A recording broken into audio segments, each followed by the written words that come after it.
La parole à Jean-Pierre Pont, La République En Marche, rapporteur de la Commission des Affaires européennes. Monsieur le rapporteur, vous avez la parole. Merci, Monsieur le Président, Monsieur le rapporteur. Bien sûr, j'abonde avec les propos du rapporteur, c'est-à-dire avoir cette unanimité non seulement ici, mais dans l'hémicycle, parce que déjà au Parlement européen, bien sûr, il y avait une forte majorité, mais n'oublions pas qu'il y avait 242 députés qui ont voté pour la pêche électrique et 40 abstentions.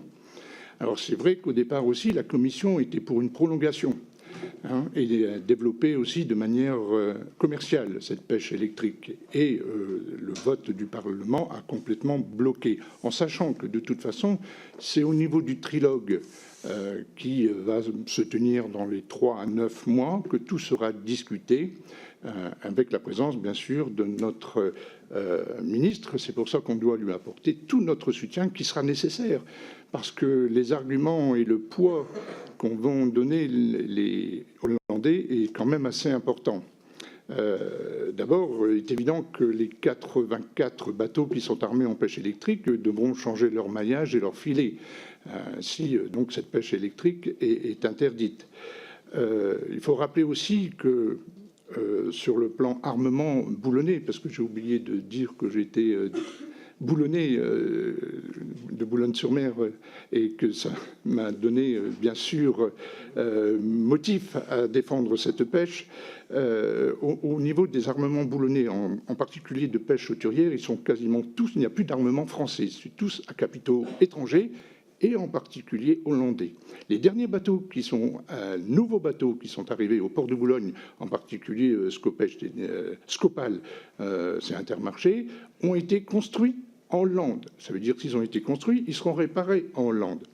D'autre part, il y a un certain nombre de quotas de sol que les Hollandais, donc par échange avec nos pêcheurs français. Et il y a déjà eu quelques petites menaces, puisque j'ai rencontré M. Pinto, qui était le secrétaire du comité des pêches, d'un filayeur, c'est celui qui a bloqué le port de Calais.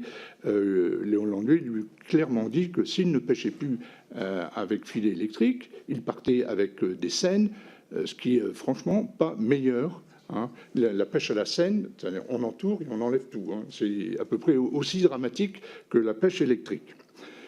Et n'oublions pas aussi ces petits détails, on en rediscutera avec le rapporteur, c'est que lorsque le Parlement a refusé la pêche électrique, il a refusé aussi d'autres dérogations techniques, dont le maillage dont profitaient les pêcheurs français.